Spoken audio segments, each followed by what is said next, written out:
Mountaintop removal, the positives and people's issues. So what is mountaintop removal?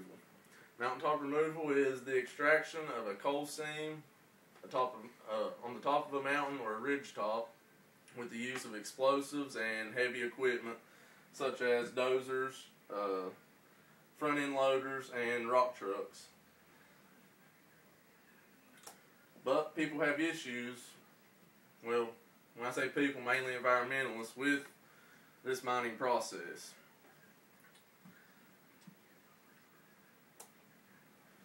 However, mountaintop removal provides for the economy, provides direct and indirect jobs.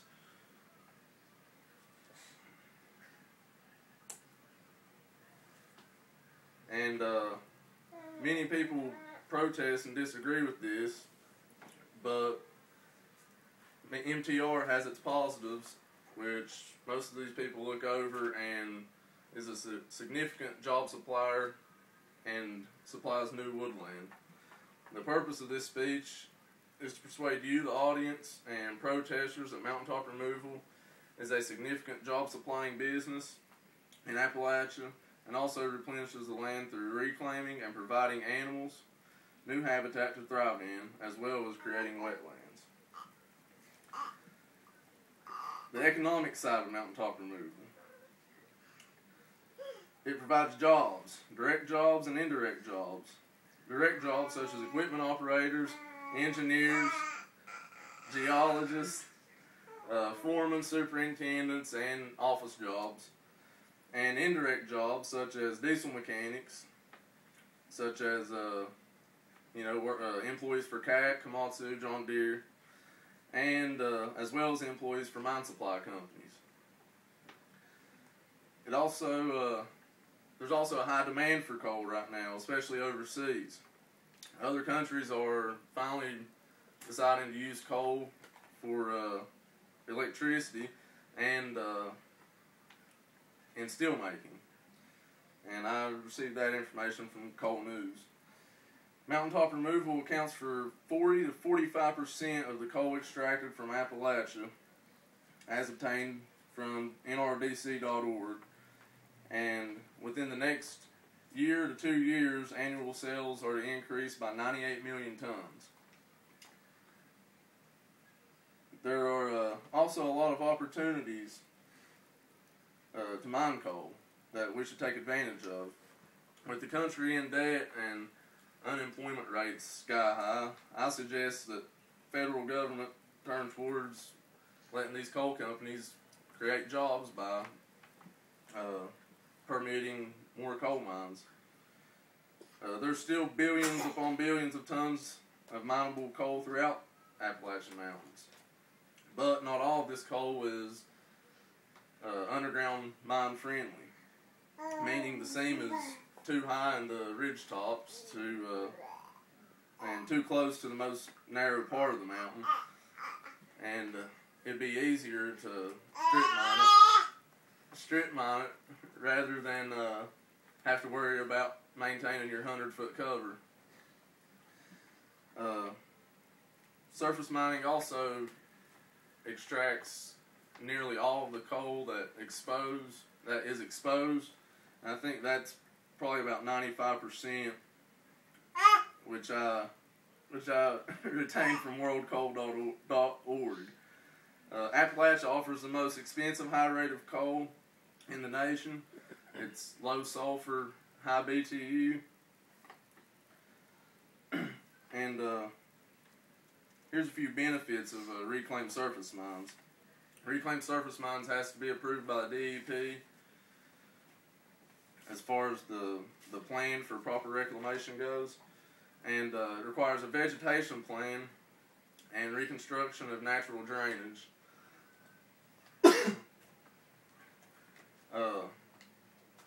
It creates fresh woodland within 8 to 10 years.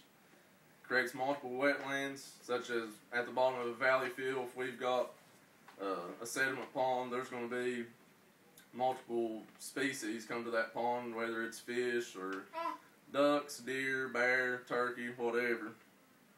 And it restores the mountaintops with fresh fresh grass and new habitat for animals to thrive in. I don't know how many times I go out and I'm hunting on old strip mines and I see all these deer running around, turkey, even a few bear every now and then. People will tell you that deer love a thicket. They love staying in a thicket, but I see just as many deer out in the fields of these old mines as I do in thickets or up a hollow. Strip mines also create new means of transportation and recreation opportunities, such as a Twisted Gun golf course over next to Warncliffe. It's constructed on an old strip mine workings.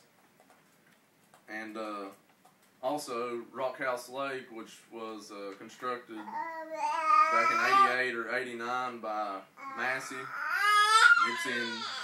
It's in Mifflin, West Virginia. However, there's some recent studies against MTR, or against mountaintop removal. Oh well, here's a picture of Twisted Gun. It's a pretty popular golf course throughout the state, just because it's, as some people say, it's on top of the world.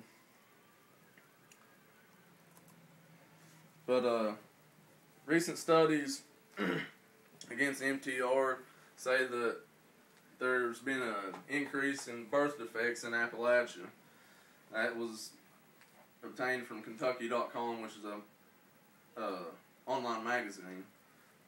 Only problem I see with this is that the time period in which this study was constructed was 96 to 2001 and 2003 to 2007, which is when drugs became a significant social problem. Seems like they want to point their finger towards strip mining and not drugs. It's actually being blamed on water pollution, which I don't understand that either, because there's just as bad of water in your water well out here as there is coming out of the stream from the strip mines behind our house. And the strip mine behind our house is actually treated properly for iron, manganese, aluminum, selenium, whatever it may be, or whatever it may contain. And another problem I have is with environmentalists, especially those that come from the Midwest, from agricultural regions, which, you know, may have farms and grow corn or whatever. They're in here trying to protest our jobs, take our jobs away from us, but yet they're out there letting pesticides and God knows what run off their land into streams and rivers and pollute the water just as much as what they think these strip mines are. And also, back to the birth defects topic, Appalachia has one of the highest obesity and diabetes rates in the country, as well as alcohol abuse.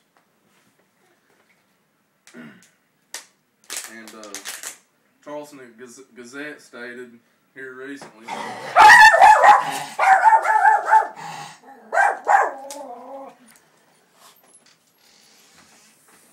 Charleston Gazette stated here recently that the EPA's trying to establish new water laws, which will minimize our water parameter concentrations as much as possible. Pretty much meaning one of two things: we're either going to have to use more chemicals or construct more treatment ponds. But in conclusion, many people blame mountaintop removal for happenings that most of the time don't necessarily occur or may not be looked into far enough by those protesting. And mountaintop removal gives wildlife new habitat and woodland to occupy and creates wetlands for places to stock fish, such as the Rock House Lake in Mifflin.